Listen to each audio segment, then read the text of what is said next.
My wife and I are working on a outdoors RV 21 FBS backcountry series. In a previous video we showed about repacking wheel bearings and replacing shock absorbers. During that process we found that there was a couple of the wet bolts that were not taking grease even though we had the load off of it. We have therefore decided to replace the entire suspension system, went through and replaced all the shackles and the equalizer and the wet bolts throughout. So everything's taking grease well now. I'm going to show the other side in more detail since we practiced on this side. So this is the wet bolt upgrade kit from MoRide. Our trailer already has this type of suspension on it, so it's not an upgrade, it's just a replacement. But it includes all the parts that you need to replace it. The shackles, wet bolts that are used, in other locations. And here's one wet bolt I took out of the packaging where you can see the hole that is cross-drilled on the bolt to allow grease to come from the Zerk fitting into the bushing. So here's the MoRide CRE 3000 equalizer replacement kit. This is, an upgrade to a lot of travel trailers. Our trailer already had this in it. We bought these in case we needed to replace them. Once we got started in the project, bought them from Amazon so we could always return them if we wanted to. And we got into it, and what we found out is that the rubber bushings that are here on the end are kind of cracked and they're compressed. You can see that they're smaller in height than the new ones. Put the new ones and old ones side by side. If you take a wet bolt and you put it in the bushing, there's a certain amount of play. It's not horrible. It's probably nowhere near worn out, but there is, a bit of play in each one. And my wife and I have talked about it and agreed that, we got everything apart. We may as well put the new parts in. But I'm not convinced that the old parts are worn out. This trailer has about an estimated 20,000 miles on the chassis. At least we bought it 2 years old from somebody that told us that they thought they had put about 20,000 miles on it. We've only put about 2,000 miles on it. And we're just trying to make sure that there isn't anything that needs attention. What got us started on this project was that there were several wet bolts that we could not get to take grease. And so here's an example of an old wet bolt, and you can barely see that there's a hole right here. The new ones, you can see that there's clearly a hole that's where the grease comes cross-drilled on that. Comes from the Zerk fitting, and out through that hole. And we found, as we've taken this thing apart, we found a couple of the wet bolts were not wet, they were completely dry, indicating that the channel that the grease flows in was clogged up, rusted, whatever. So I'm going to ask my wife to hold the camera, and I'm just going to show you the new versus old wet bolt condition. So here's an old wet bolt, and you can see that there's a certain amount of play. I can wiggle that side to side. A new one, there is still a little bit of play, not as much. They're not, I don't think, intended to be a tight fit. So my conclusion from that is that the bushings here were worn, but not worn out.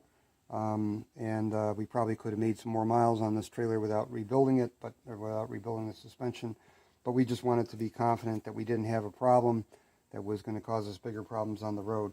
So now that we'll have a new suspension in there, we'll be able to be confident that we're traveling safe. All right, now we're going to start putting things back together.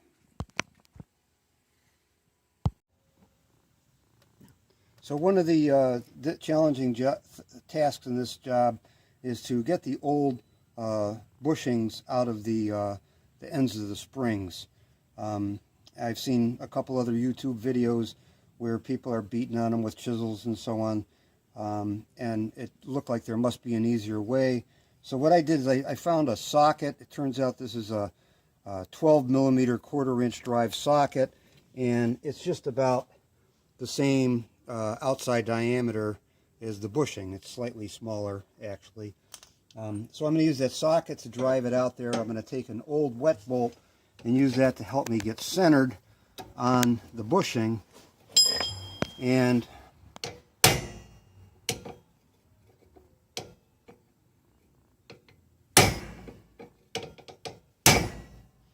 I've driven a couple of them out and they've been okay, but you have to use a big enough hammer. You want to get enough force on it. I think it moved just enough that I probably don't have to get that bolt back in there, but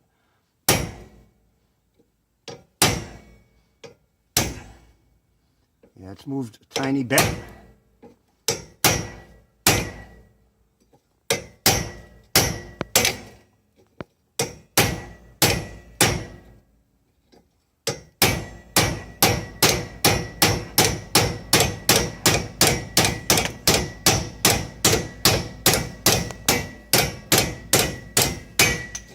Not trivial, but it's a little bit easier than some of the methods I've seen other people use. And the other trick I figured out is how do you get a new bushing in there. So what I did was I made a special tool. My name is Paul Fitzgerald, and I made a lot of special tools in my life, so I'm calling this special tool PF 942. What I did was I took a old wet bolt and I ground the splines off that are underneath the head. You can use a file, but a grinder's quicker if you have one. Took the Zerk fitting out of the end, and now I have a tool that I can help align and drive that bushing back in.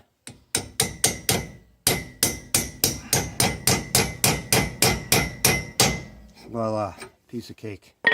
That's it. Okay, so the first step is to get the trailer up off the ground, all four wheels up off the ground, supported on jack stands on each corner. What I did is I went around and jacked up each corner of the trailer kind of an inch at a time so they didn't twist the frame too much, and work the jack stands up until I had all four wheels off the ground. And pull the wheels, and then per the instructions from MoreRide, you want to take the center equalizer section out first. So I'm going to pull the wheels and take that section out and come back. So I realized that before I take this apart, I want to show you how it comes apart. These are the heads of the bolts here where the Zerk fittings are in, and the nuts are on the back. So what you want to do is, these aren't supposed to turn, but sometimes they do turn if the shackle's worn out or something. So you can put a socket on here, and then on the inside take the nuts off. I think it's 13/16 on the outside on the head of the bolt and 11/16 on the nut, but I'm not sure of that. Okay, so far I've driven the bushings out of the two ends of the springs. I've changed out the equalizer, and I'm not going to put the shackles back in yet. They'll go in last. So now we have a floor jack taking the weight off one of the axles, so we can pull the bolt out and drive the bushing out of that end of the spring and put a new bushing in and put that end back together. And we'll use the floor jack to lift that axle and use an alignment punch to align the hole up. I'll show you that in a minute. Okay, so this is a tiny bit tricky. The front or the rear end of the spring is loose. The front end of the spring is loose.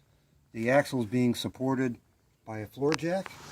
And now what we need to do is get the bolt through the spring here, but it's not lined up perfectly. So I'm going to use this punch to get in from the back and just kind of push it into position.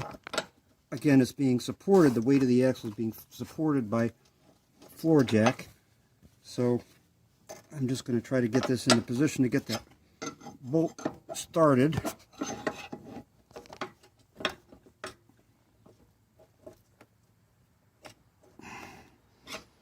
It's kind of started. I don't want to beat on the end of Zerk fitting, but I think if I just tap it a little bit here, it'll just go right in, and that's all there is to it. Oh, I forgot to make a note of which direction the hole is in the grease fitting, which is kind of important. Okay, so they tell you to put the hole at the top so that the weight of the spring is pushing up against the bolt. It doesn't block off the hole. But what I'm doing, the weight, when you have weight on the spring, it actually is going to push up, but it's also going to push this way. So where the contact surface is over here. So I'm putting the hole up here toward the outside of the axle. So the one in the front here, on the front axle, I'm going to put it here, and on the rear axle, I'm going to put it on the opposite angle. Okay. Okay, so now we have the new wet bolts installed with new bushings on the front and the rear of the trailer. And the center, you know, we have the equalizer, and it needs to be connected together with a shackle. And the shackles have holes which are perpendicular to the strap. So I'm not really sure whether it's preferable to have them facing this way or the other way, but I'm putting them so they're up and away from the equalizer. So now at this point, it's just a matter of lifting, you know, adjusting the floor jack and fiddling around with it to get the thing lined up, slide it in, put the strap on the back of the shackle, and then put the nuts on the back. And by the way, the torque spec on these nuts is 40 foot-pounds. Okay, so here's the left side all done. After practicing on the right side and having all the tools that we needed on hand and everything else, my wife and I were able to do the left side in exactly 1 hour, and including greasing it up. Just have to put the wheels back on. I am working with an impact wrench, so this isn't exactly a field change. We're kind of hoping that we're going to be going full-time in the relatively near future, and in a couple of years we'll probably have to do this job again on the road. I'm not looking forward to that, being a couple of years older and having to work with ratchets instead of an impact wrench, but hey, now I know how to do it. It's really not that hard. I'll be back in a minute. I want to show you sort of a post-mortem on a couple of the parts that we took off. As I said earlier, we really were just doing this as a preventive thing. A few of the wet bolts were not taking grease, and we wanted to make sure that we had a good, reliable suspension that wasn't on the verge of failure or anything like that. For the most part, things look pretty good, but there were a couple of wet bolts that were really dry and associated bushings that were just about worn through. So although it wasn't maybe urgent that we do this job, it was certainly necessary. And I'm sure that if we keep this thing greased, we're going to, you know, get another 20,000 miles out of it before we have to do it again. A quick epilogue here. I inspected all of the bolts, and this one here, you can see where it's shiny. It was obviously not greased at all, and you can see a rusty dot there. That's where the hole is supposed to be. I found 2 or 3 of the bolts that were like that. So we clearly had a situation where although things weren't worn out, they were going to wear out soon because there was no grease getting to the bushings. I also want to thank my friend Mike from Colorado. At the ORV East Coast Rally, I was talking to Mike about suspensions, and he said he had 15,000 miles on his suspension, and he took it all apart, basically did what I did, and he found that much of his was completely worn out. So I guess your mileage may vary, but 2 data points are Mike did his suspension at 15,000 miles, and it was he found several wet bolts and bushings that were completely worn through. I did mine at an estimated 20,000 miles, and I found a few wet bolts that were not getting grease and bushings that were partly worn through. So, you know, if you've got 20,000 miles on your trailer, you might want to think about, you know, at least making sure that all your wet bolts are taking grease, and if they're not, you can either replace them individually and selectively, or you can do the whole thing like I did. All right, happy travels. Okay, again, a little bit of a post-mortem. Here's an example of a wet bolt that was really dry. I don't know if it's visible here on the video, but there's part of it that's actually rusty, which means there wasn't grease in it, allowing water to get in it. The other side of it had a little bit of grease on it, but not a lot. The corresponding bushing, it might be kind of hard to tell because this is where I had to beat on it to get it off, but it's actually thin where my thumb is, actually kind of just past my thumb. So that's probably the side that was in contact with the unlubricated part, and it got thinned out. And then in the equalizer, there was a similar one. I don't know if I can get a good angle on this, but yeah, look at the bottom of it right here. It has been very thinned out. You might be able to tell that this is an oval, and it's thinned out at the bottom. And when I put the wet bolt into it, you can see how much play there is in that thing. So that one was probably one of the worst. And the equalizer, that bolt, this is the center bolt at the top of the equalizer, that carries 1/4 of the weight of the whole trailer. So that's kind of an important bolt to have in good shape. And it turns out that in this case, I'm glad that we did this rebuild, because I think we're going to be safe and good shape for a long time. All right, happy travels.